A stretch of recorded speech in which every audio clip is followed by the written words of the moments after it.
Manscaped just launched their 4th generation trimmer, the Lawnmower 4.0. You heard that right, the 4.0. Get 20% off and free shipping with the code GatorsBreak at manscaped.com. Want more Gators Breakdown? Join Gators Breakdown Plus. Starting at $3 a month, get access to unique episodes, plus a blog, chat room, giveaways, shout-outs, and more. Gators Breakdown Plus is furthering the interaction with fans and listeners like you. Head to GatorsBreakdown.supportingcast.fm to join Gators Breakdown Plus today.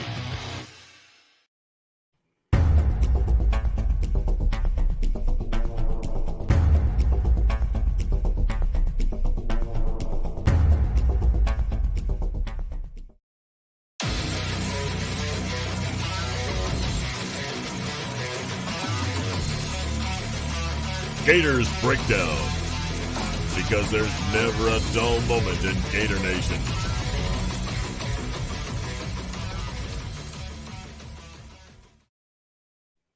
The Gators Breakdown podcast is ready to go. I'm your host, David Waters, and you can find me on Twitter at GatorDave_SEC. Fall camp, first week is wrapping up here, and we got a lot to get to here. In this episode of Gators Breakdown, we'll hear from Dan Mullen, we'll hear from David Turner, hear from Antonio Valentino, Jacob Copeland. It's a stacked episode right here. So all within the last couple of days here of the press conferences here after the practices. So plenty to get into. Some unfortunate news to get into that has been confirmed with Jayden Hill, but also just some good talk here as well. Past that about where the team is at right now as they wrap up the first week of fall camp and heading in to week 2. Everybody, if you don't mind, hit that like button, hit that subscribe button. If you're on YouTube, share that episode, share it on social media, Twitter, Facebook, however you like to share it. Listen to it on your favorite podcast platform if you don't watch the video version on YouTube. And go join Gators Breakdown Plus at gatorsbreakdown.supportingcast.fm. The link is right there in the description. There's a Q&A episode up there now. A lot of Gators Breakdown Plus members sent some questions in. I answered those questions. So that's the exclusive Plus episode that is out there right now. So, all right, so let's get into it. When Dan Mullen met with the media on Thursday and confirming the unfortunate news that Jayden Hill, cornerback Jayden Hill, has gone down with an injury. Training camp's going pretty well. Guys are, we're still in the installation phase of things right now. We're going to continue to install through the weekend, and the plan is to have our first scrimmage on Sunday. Pretty good attitude. Guys working hard. We're over there at the rec fields and, getting out there, get that training camp mentality. Has been pretty good. Kind of, you get your normal bumps and bruises. Got a couple. Robert Carlson and is going to be out for the year with an ACL. Jayden Hill tore his ACL. He'll be out for the year. So very unfortunate when you got to deal with injuries. And guys, and it's really a tragedy. The amount of work that these guys put in, how hard they put in. Both of them were non-contact injuries. And yeah, there we go. The unfortunate news and confirmed there by Dan Mullen. We had heard the whispers and rumors earlier this week. I'll let you guys know that it was out there. A lot of you already knew it was out there. So I couldn't ignore it. We did bring it up here on Gators Breakdown, but as I said, we would probably need to wait for Dan Mullen to meet with the media before we got official word from Florida that Jayden Hill did tear his ACL. It is the opposite knee, not the same one he tore in high school there. So unfortunate news, of course. We've kind of already discussed it here, but now it is confirmed. So now the Gators in that second cornerback spot's going to be a bigger battle. Avery Helm is really stepping up in the spring and fall camp so far. Jason Marshall, a 5-star true freshman, would definitely make his presence felt there. Jordan Young, Ethan Pouncey, and 2 other guys that could be fighting for that role, Dan Mullen said. So, plenty of names there, as we said, of course, but now guys are going to have an extra opportunity. That's what Dan Mullen said as well. This is just another opportunity for somebody to come in here and prove themselves to take over that second cornerback spot opposite there, Kyer Elam. So, we'll see how it all plays out. I've been hearing really good things from Avery Helm so far in fall camp. He's bulked up, and he needed to get bigger as a recruit. I remember seeing him on campus a couple years ago when we were all on campus for Friday Night Lights and practice starting for Florida Miami in that week 0 game. And Avery Helm was on campus and got to talk with him a little bit. And you could definitely see the the youthfulness in him and needing to bulk up when he got on college campus. He's done that and definitely making his presence felt. I think it's the two-man battle right now between him and Jason Marshall for that second cornerback spot there. If you're a five-star DB, you're going to play at Florida more than likely as a true freshman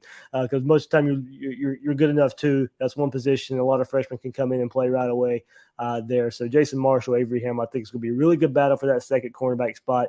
Might be a rotation. When you see Florida line up there versus FAU, don't be surprised if you see one of those two guys there lining up opposite Kaiir Elam.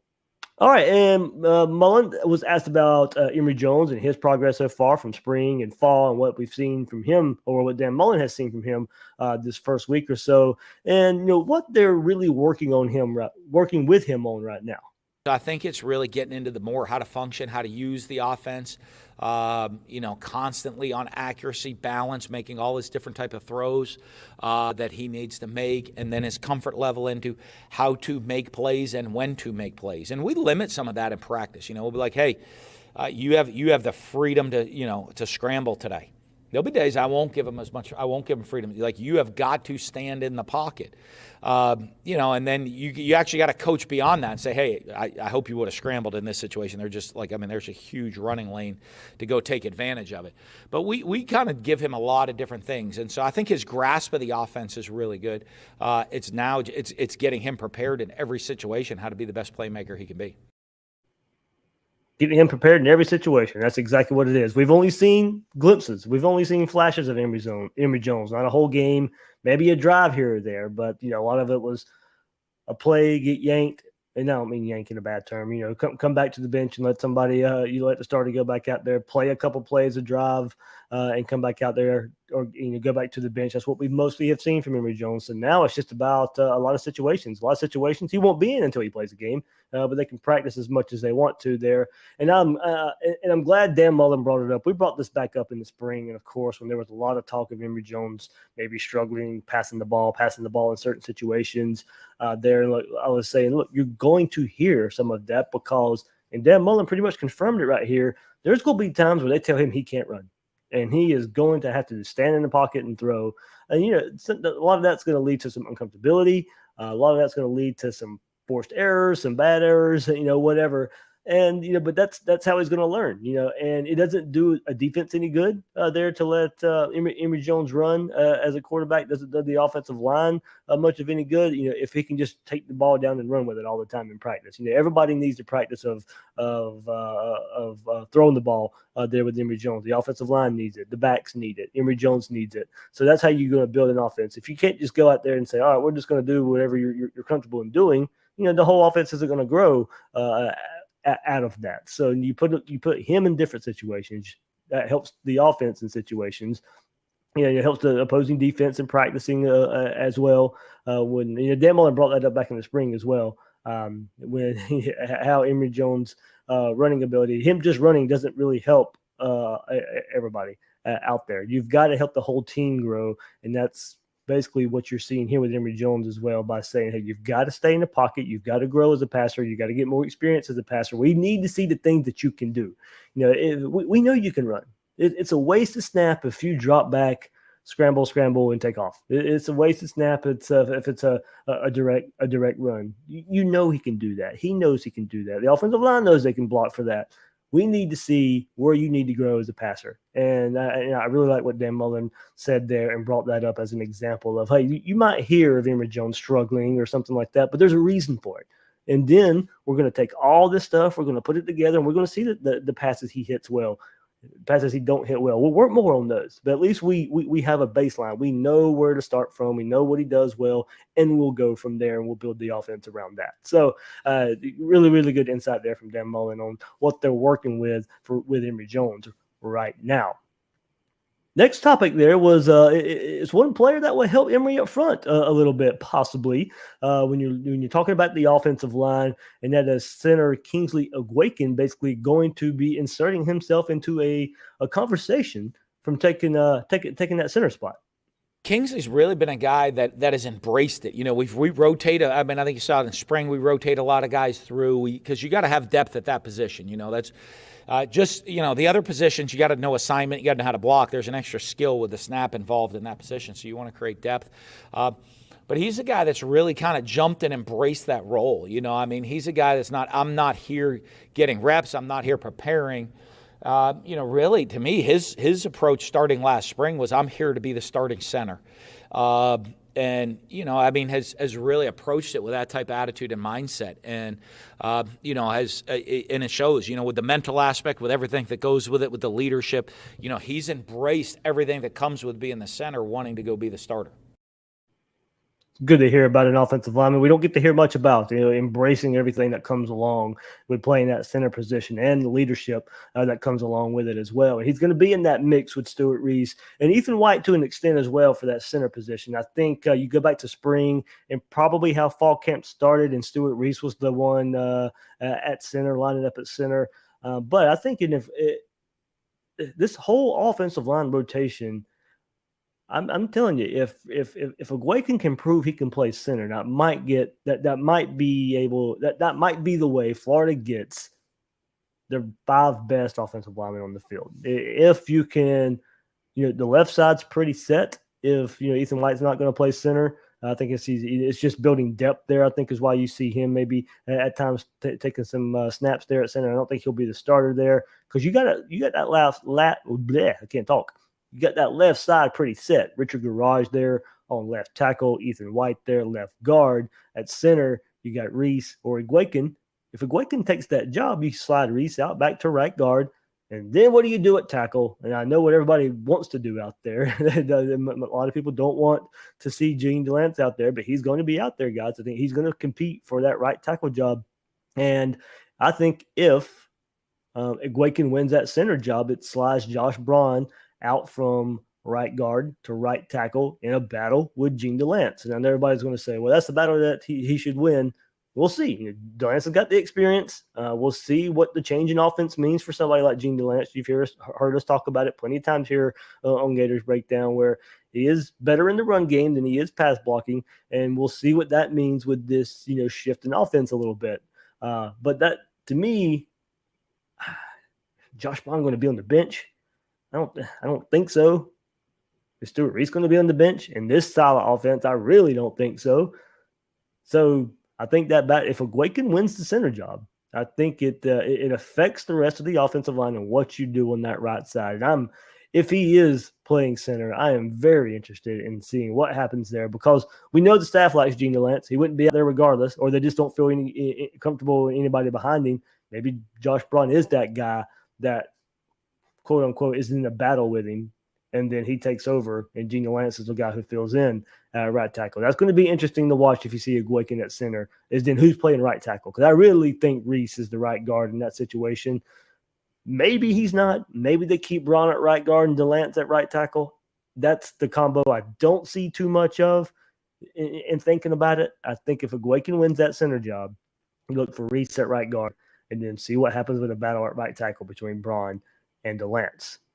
Something else that was brought up that we haven't gotten discussed, good friend Nick De La Torre, I'm glad he asked it because I was going to ask if he didn't, but return specialist, and that's a topic I know some of you have asked for on either in the YouTube comments or whether it be on Twitter, social media. Who's going to be returning kicks? Who's going to be returning punts for the Gators?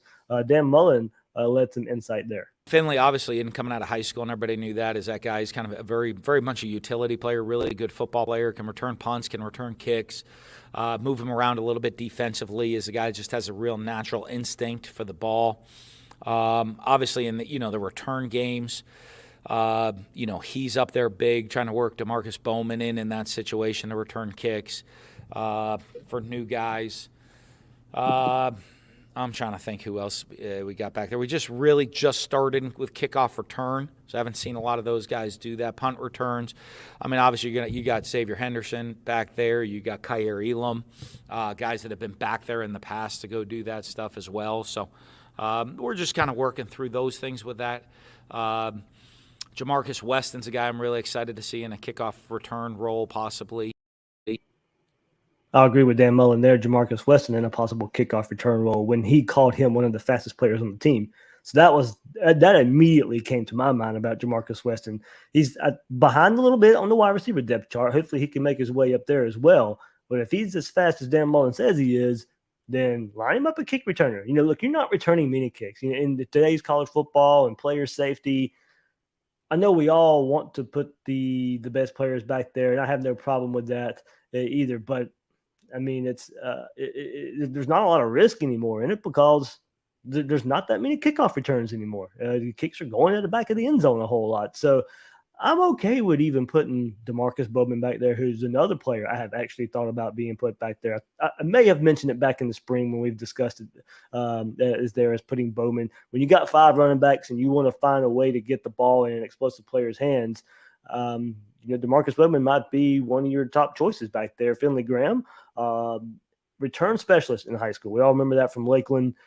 Played some defense as well, but was really made a name for himself. Kickoff, punt return specialist. To me, if he can prove that he's anywhere close to what he did in high school from those positions, he's your kickoff return specialist and your punt return specialist. So I don't mind Finley Graham being back there with what he showed in high school, the capability, maybe a Brandon James type in a different style. Don't get me, they are a completely different style of what they bring to the table and their skill sets. But if he could be as effective as a Brandon James, back in Urban Meyer's days on special teams and a threat every time he touches the ball from a kickoff return or a punt return, that's hopefully what you can get from Finley Graham. Surprised he did mention Kyer Elam as a punt return specialist. Xavier Henderson, he of course, we did see that in glimpses last year too. For Kyer, I think it's still more about, I think you trot him out there because you trust him, and it's, hey, you're going to catch the ball in the right spot. You're not going to let the ball bounce away. You're not going to muff it and catch it more so than not. And fair catch, and let's get the offense back there. You put him there because he's going to catch it. He's not going to make a mistake, and the offense is set and ready to go. So I don't think you see Kyer Elam back there a whole lot returning punts, but it is something worth watching. And if he is out there, I think it's more of a safety blanket more so than anything else. All right, before we get into David Turner, Antonio Valentino, and Jacob Copeland, support for Gators Breakdown is brought to you by Manscaped, the men's below-the-waist grooming champions of the world. Manscaped offers precision-engineered tools for your family jewels. Manscaped just launched their 4th-generation trimmer, the Lawnmower 4.0. You heard that right, the 4.0. Join over 2 million men worldwide who trust Manscaped with this exclusive offer, 20% off and free shipping with code GatorsBreak at manscaped.com. Shave with this sleek, well-designed, and optimized trimmer that makes shaving time an easy time.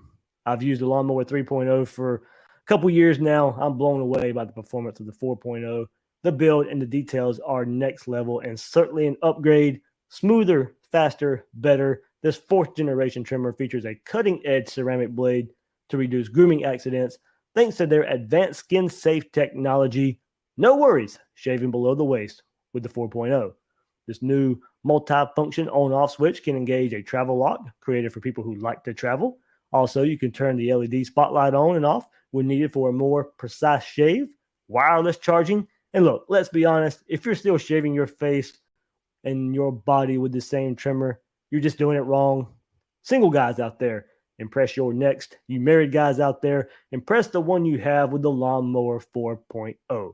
Get 20% off and free shipping with the code GatorsBreak at manscaped.com. That's 20% off with free shipping at manscaped.com. Use promo code GatorsBreak and get your free shipping 20% off at manscaped.com. Get the Lawnmower 4.0.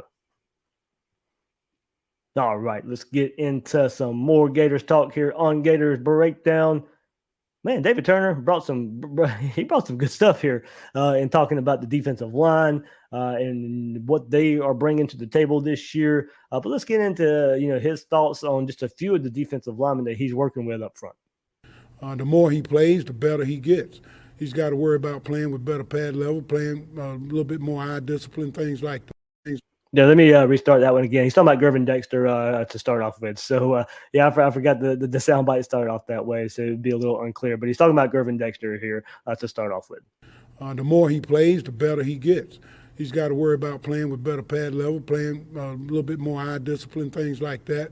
He's gotten himself stronger in the weight room. So he's still developing, and he's going to be a good player. And that's what he really wants to be a great player, but you got to be good before you can be great. And he's working towards that. And having them older guys in front of him kind of gives him another shoulder to lean on other than me. Zach is proven to be a playmaker. Zach's a dependable guy. Zach's consistent. He's consistent in his practice habits. That's what we always talk about, which makes him a consistent player. Zach, obviously, he has talent. Zach's starting to understand the game more, understanding the offenses more, understanding what people are trying to do. So all of that makes him a more effective player. Zach spends time away from here studying football, studying technique, talking to different people, trying to expand his game. And that's where you start to see the biggest jump. You know, the game, you hear people talk about the game is slowed down. The game is slowed down for Zach now. Zach's played in big-time games. Zach's made big-time plays. The two transfer guys, Antonio and Daquan, both are unique personalities, bring something. Older guys, obviously, Antonio's played Big Ten ball. Daquan has played in the SEC. So you got some experienced guys. You got some guys that's played in big-time ball games and big-time atmospheres. And they were vital, I thought, for us and where we were in terms of some of the young guys, instead of being thrust into a starting role, still being able to be a backup and kind of learn, get their feet wet and learn as they go. So David Turner there confirming pretty much something I said earlier this week. You know, getting those guys, getting those transfers really helps the younger guys. You don't have to thrust them out there before they're ready. You don't have to throw them out there where they can't develop. You throw it there when they're ready to play, when they don't have to play snap after snap after snap and go out there and play tired. You know, you can now work those guys in because you brought in these two transfers here. Of course, he started with Gervin Dexter, and there's just I like what he said about having the other players out there, the veteran players out there that he can lean on besides him, because, you know, C-Rob brought up earlier this week, you know, Brandon Spike's coming on campus and how the linebackers can listen to him. You know, sometimes you just tune the coaches out. It's just a part of the business. It happens. You need to hear it from a different voice. So Gervin Dexter, or, you know, Gervon Dexter, I gotta say his name right, not Gervin, Gervon. So Gervon Dexter, hopefully I'm still saying it right there. But Dexter, you know, being able to bring all the info from Zach Carter, to bring info in from these two new transfers, and guys who's, like David Turner says, plays in big time plays, played in big time games. Add that to your arsenal. You got to learn. You learn along the way. That's what Gervon Dexter's doing. That's what we've heard all week. That he's got all the talent in the world, but you just got to be able to put it together. So really like what I heard there from Turner, and also with Carter being able to, even before, you know, some of the other sound bites there from Turner, he was basically saying how Slayton and Carter were the only two consistent pieces on the defense last year. He was the only two that he could count on to be consistent up front. And now you saw the highlight this week. I hope a lot of you saw the highlight this week from I think it was Florida showed it, and then Pro Football Focus retweeted it saying, you know, there was a move there by Zach Carter past Richard Garage, and, you know, it was basically an elite move to get past the tackle there and get to the quarterback. Zach Carter, you know, showing some growth in his game, really come on as the year progressed last year, when he could play more on that, you know, hand in the dirt defensive end role. If he can play more in that position, because, you know, Florida has these two transfers, being able to, you know, be stout up front and play more in the natural positions. You know, Zach Carter brings a lot as far as leadership goes. And you know, Florida's defense didn't have a whole lot of that last year, and that's what we need to see. You see that from a consistency point, and hopefully you see that just from a leadership. When things get tough, that Florida defense needs somebody to turn to. Not a lot of confidence there last year. They lost their confidence pretty early. You know, Zach Carter needs to be somebody up front that these guys can really rely on, learn from, and get a whole lot of leadership qualities from as well. So we'll move on to this pass rush up front, and, you know, how it can help a young secondary in the eyes of David Turner. What kind of gets lost in the pass rush deal is you got to play great defense on first and second down to put people in third and long situations where you can get after quarterback. So, you know, that's kind of the fancy, the fluff. Everybody talks about, you know, third down, but yes, we got to be We got to be great on third down, but you got to be greater on first and second down to get people in those third down situations. So, pass rush is great. I think our scheme and what we do on defense, we can create mismatches with guys, but the biggest deal for us, and I always talk to the guys about it, hey, guys, we got to be great on first and second down. To get to third and long, it's a whole lot easier to call defense when it's 3rd and 10 than when it's 3rd and 2. And those are the things that we got to worry about is, hey, first and second down, we got to do a great job in the run game to get people to third down. And the young secondary, those guys are going to be fine. It takes 11 guys, and that's what we're constantly preaching. You got the rush, you got the coverage, and we got to make sure that we harass them when we have those opportunities to get after the quarterback. We're getting after the quarterback and not letting them get comfortable back there. So those are the things that we worry about, things that we can control, that we always talking about and trying to get better at. Now, I know he talks a lot about third down there, and that's going to be a joke for a lot of you there.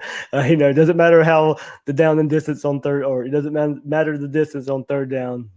Todd Grantham's defense finds a way to give it up anyway. But he's right. And last year there were a lot of third and shorts.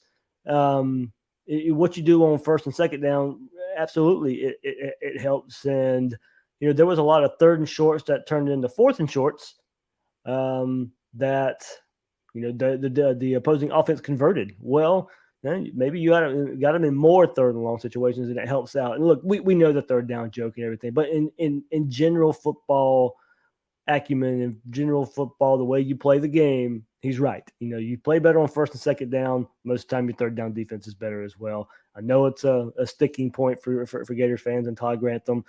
Got to get better there. Got to get better in situational football. But in general terms, he's right. You do better first and second down. It sets you up third and long, and you can get to the quarterback. Todd Grantham still, even last year, as bad as the defense was, still second in the SEC in sacks, I believe, behind Alabama.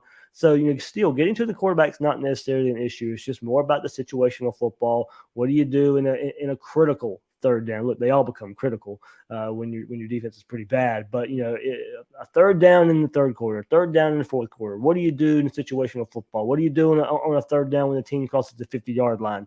Can you back them up a little bit more to make them force a punt and not keep driving down the field and eventually kick a field goal or score a touchdown? So it's a lot of situational football here.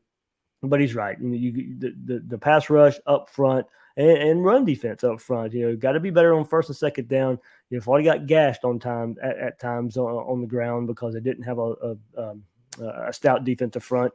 And first, second down teams will gain a whole lot of yards and make third down a whole lot easier. Well, hopefully, you get them in a third and long situation. The defense plays a little bit better.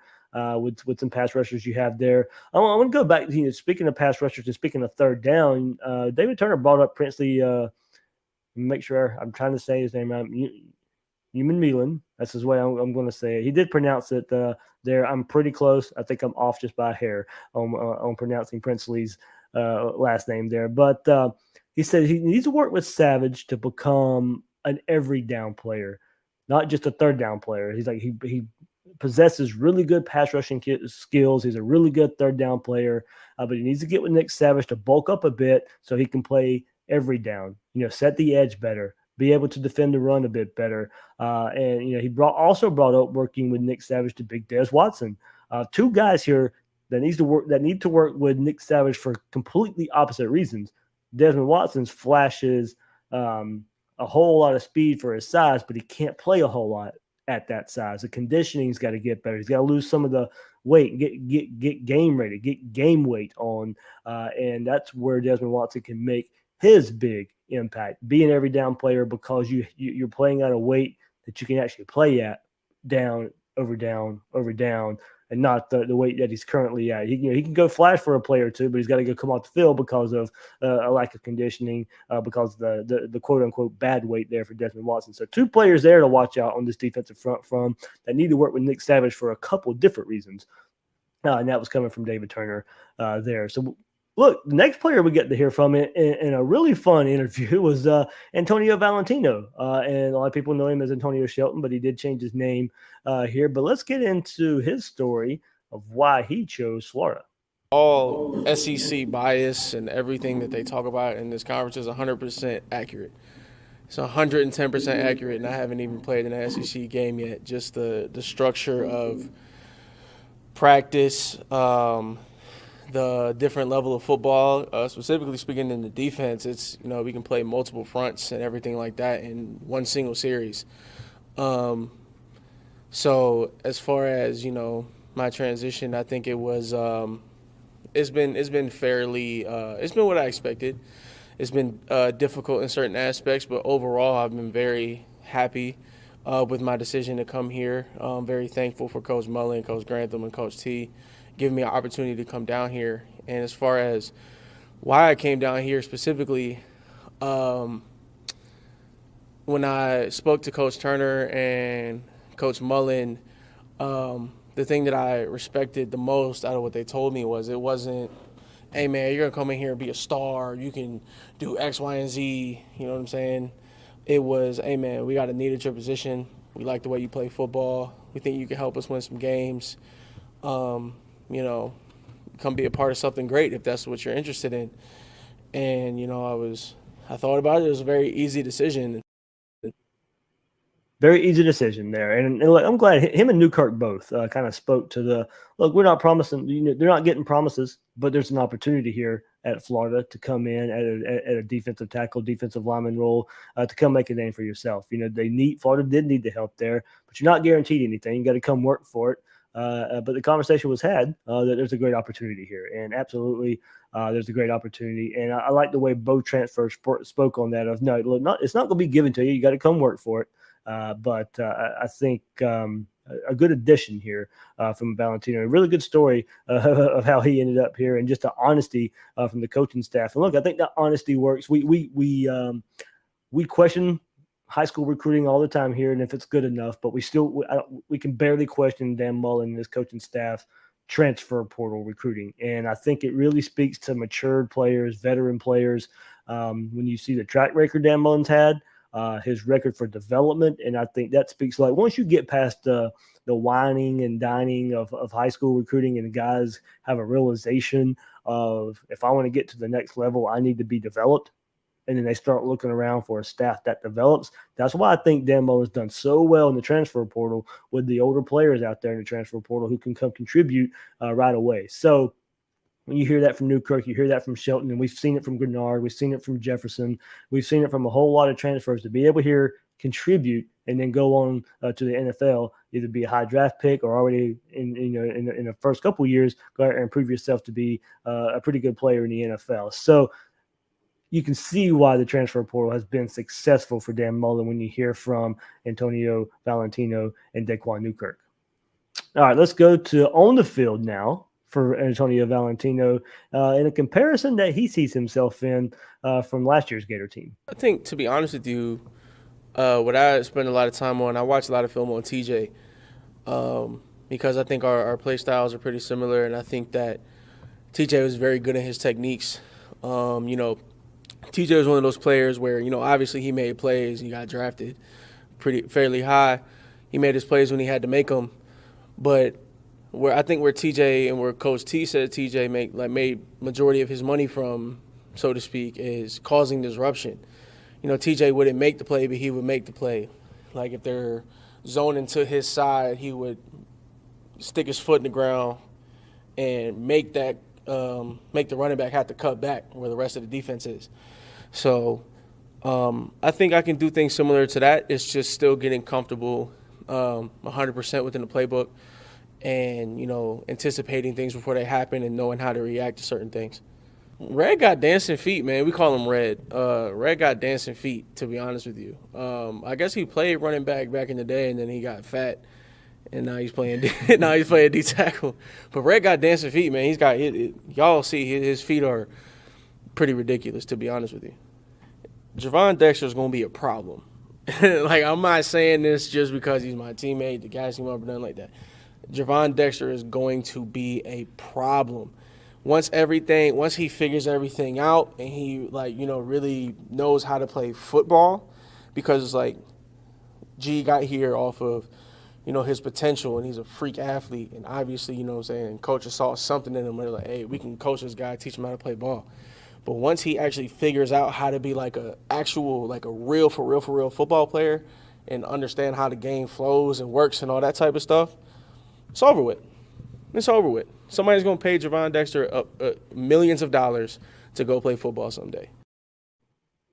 Man, tell you what, you like hearing that from Valentino about Gervon Dexter. We've heard it from Newkirk as well. Everybody screams at the potential of Dexter, and I think impressed with the way he's carried himself. So far early in his just football career, not only in his Florida career, but early in his football career, everybody sees the potential. Everybody's like, hey, all he's got to do is just learn football. He's got to learn the game of football. He's got the size. He's got the speed. He's got the potential. And David Turner even said now, in speaking about Gervon Dexter himself, he's like, potential's a scary word. Means you haven't done it yet. And that's absolutely true. But we saw signs last year. We saw building blocks for Gervon Dexter, and now you see his teammates talk him up in a lot of the same ways we talk him up as fans of the school, of like, hey, this highly skilled, highly leveled recruit, you can see it. You actually see the potential. Now he's just got to untap it, learn the game of football. And that's Valentino said that about himself too. In red, he's talking about his Newkirk. So you can see that I think the bond those two guys have already coming in together as transfers. You know, they probably made an instant connection coming into Florida as two transfers, and two transfers that really need to be counted on for this defensive front to be as good as it possibly can be. And now, Valentino also talking about and going back and looking at to Daryl Slayton. David Turner saying he was one of the more consistent pieces on this defense. Now seeing how he plays, this is how you kind of need to play as well. And you heard him about the technique of how to put a foot down and make the opposing offense. Him putting a foot, getting in the backfield, putting a foot down, and disrupting an offense, and shifting the play to other defenders and letting them make the play. Those are the little things defensive tackles do. You don't rack up a whole lot of tackles, especially in today's college football with the pass happy attacks and running sideline to sideline. Your defensive tackles aren't necessarily going to rack up a whole bunch of tackle numbers and sack numbers, but they can be disruptors, so a lot of other people can. And if you can get a pass rush up the middle as well, especially on quarterbacks that aren't mobile and can't really get away from it, then you got a pretty good piece there. So I know a lot of people may be disappointed by TJ Slaton and when you look at numbers and stuff, but I mean he's already impressing in NFL camp. I think he's playing for the Packers, if I believe, right, and making plays early on for the Packers. And he was a piece that was kind of overlooked last year, just kind of the nature of playing that defensive tackle position. I'm not going to sit here and say he was some elite player out there and we just overlooked an elite player. And he was a good player and he did what he was supposed to. And they're showing tape of him to Valentino to make sure, hey, this is how we need you to play in this defense. So you get two guys, hopefully, and Dexter as well, three guys who can do a lot of those similar things and be just disruption, be pure havoc creators from that defensive tackle, defensive line position. And then the Gators defense, it starts right there to me. I've said it over and over again. I love the makeup of these guys. The comparison to Jonathan Grenard's have come up as far as leadership goes and qualities. Hopefully it's something like that with these two transfers. We've got to hear from them this week. I think they bring a lot of personality, a lot of leadership already to this team. So if they can come in, be the instant impact leaders, the instant impact players that Todd Grantham says they can be, and what they you can tell a little bit by how guys approach themselves in press conferences as well. Easily approachable. Communication, I think you can tell a little bit about as well. Both of those guys did well in that regard. So, we'll see. Hopefully, just a glimpse from these guys. And when the season rolls around, they're part of a rotation up there up front that, is reminiscent of something like what Jonathan Grenard brought to the table as far as an impact player. We get to hear from now Jacob Copeland. Heard from defense here the last few minutes here on Gators Breakdown, but let's get to Jacob Copeland and earning that number 1 jersey. It's a real big privilege, and I feel like I'm going to be accountable for everything that comes with the number. But as we talked before a couple months ago, when he had gave me the call and gave me the number, he was like, what come behind that number and the responsibilities and things. So I said, yes, sir. And then after that, we just moved on and I took the number. And my mindset been changed and I've been real high on everything right now. So feeling good about everything going into the season. going into the season, feeling good, wearing that number 1. Now, look, I hope, even if Jacob Copeland didn't change his number, I hope whatever production and rise in production that I expect from him, whether he's wearing 15, whether he's wearing number 1, would have happened regardless. He's not going to be a better player just because he's wearing number 1. So I don't, Kadarius Toney didn't get better last year because he switched his number to number 1. That production was going to be there regardless, but it is it is a badge of honor for the University of Florida in that playmaking number 1 position, that highly coveted number 1. And look, he even said there's a conversation that comes with the head coach about wearing that number 1, what it means, the responsibilities that you have. And look, well, hopefully we see a jump in production like we saw from Kadarius Toney. We wondered and we wondered and we wondered what could we get from Kadarius Toney. And I think a lot of that wondering kind of goes towards Jacob Copeland as well. He had to sit behind some veteran receivers for a couple years. So it's just the way Dan Mullen's offense works in a way. It takes a while. Veteran players, it's veteran heavy, this offense the last couple of years. So Jacob Copeland's been behind a few guys that are playing in the NFL, guys that got drafted to go to the NFL. And now it's his turn to go show what he's got. So, hopefully we do see the jumping, the type of jump in production we saw from Kadarius Toney last year. And we get that kind of same type of production from Jacob Copeland. But yeah, and part of that goes to understanding the game more. And look, he gave a pretty good answer of where he's getting help out in understanding the game of football. At first, I was young, so I ain't understand the development part of what Mullen had going on and the whole purpose of it. But as I got older and seen what it all took to play in college ball and play up under him, it just was a good thing that I took in and just laid that off with my younger receivers. And now, as they come along, they catching on slowly and learning the process of what this game all about. He always preached that. He gonna tell you that all the time. Like, your time might not be now. It might be a week from now. It might be a year from now, 2 years from now. It's all come down to when you're going to be ready for when your time to be called. The older receivers always kept me motivated. And we built a good relationship, good bond over the time since I've been here. They taught me the game as I was younger head. And now I'm in their position here. So I just lead off on that and just keep it going type deal. But I just always, at the end of the day, you always got to remain focused at all times and achieve what you got to do. My old receiver corps, they always, like I said, they always kept me motivated. I actually spoke with all of them last night at that, talking to me about camp, make sure everything right, make sure my mindset ready to go into this season, and let me know that you got to stay focused because it's a big year ahead of me. Big year ahead of Jacob Copeland for sure. And look, I think it's a pretty cool aspect that he's sitting here talking to receivers while he's in camp and while those same receivers are in NFL camps. And just kind of the bond that he's been able to create with some of his receivers. Now, I know a lot of people look at Jacob Copeland's social media presence in the last couple of years. They've always wondered, wow, what's going on with Copeland? What's going on with Copeland? Is he happy? Is he not happy? I've always thought that was taken too much out of context. He's a college kid. You have no idea what they're tweeting about. It doesn't always have to be about football. So, I've always looked at it in that regard. And I ain't saying it couldn't have been about football. It absolutely could have been. But it's his turn, and I know there's a lot of patience that goes along with it. He came in as a highly heralded recruit. We all remember he commits to Florida over Alabama, and his mom walks away when he's making that commitment. We've expected some big things from Jacob Copeland, one of Dan Mullen's top recruits since he's been here. So a playmaker on the field that I think he will show this year. And from all reports so far, he's been the best receiver out there on the field for the Gators, making plays down the field for the Gators. And go back on. I wish I had it pulled up here, but I know there's a string of pictures of him making a falling back catch, almost having to catch the ball with his fingertips. He goes down, makes the catch, and if you can piece the images together, you can kind of see the catch that Jacob Copeland was making there. So look for him to be receiver one, wide receiver one, wearing that number 1. And I think Jacob Copeland's going to go out there and prove that it may have taken a little while longer than we've expected, but go out there and prove that he is one of the top receivers for Florida and one of the top receivers in the SEC. But look, we get this question every year. We get the question every year since Dan Mullen's been at Florida.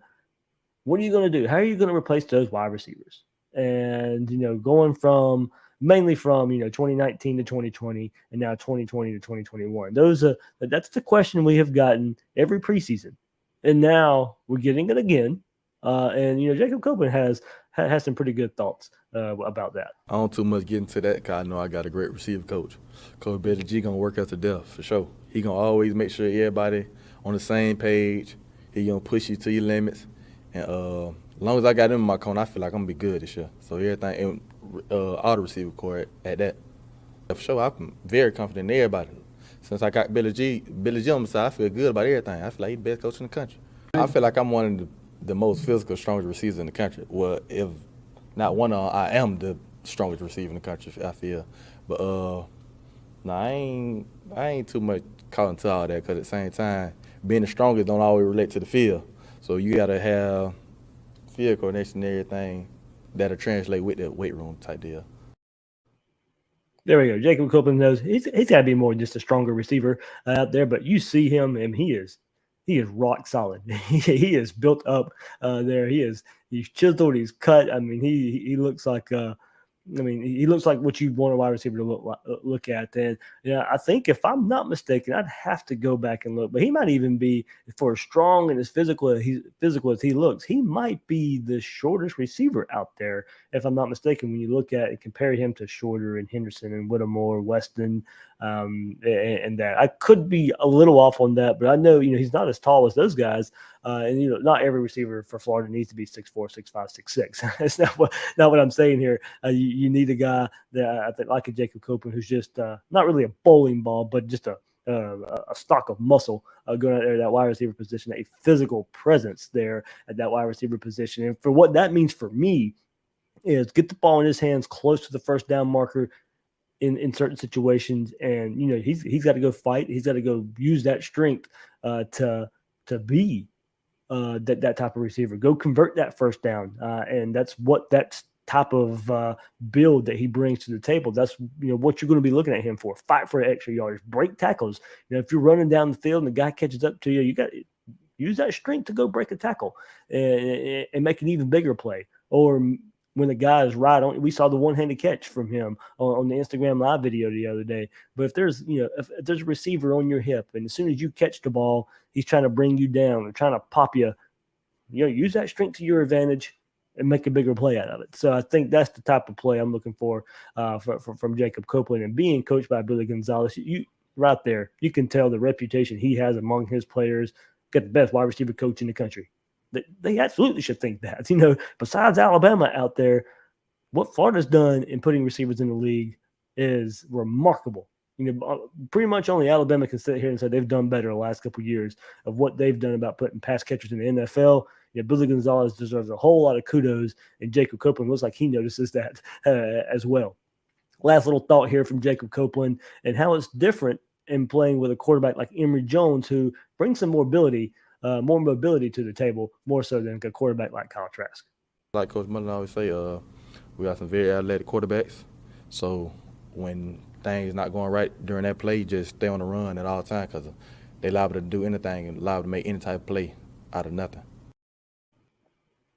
Stay on the run, make sure you block, run back to the quarterback if you have to, make yourself a target, even when the play's breaking down. Find a zone, sit down in the zone. Those are the things that are going to change this year with this offense and keeping plays alive. And the wide receivers are going to be huge in that, whether it's making one extra block and springing Emory Jones for an even longer run, or sitting down in the zone while Emory Jones tries to find his way through some defenders trying to take his head off.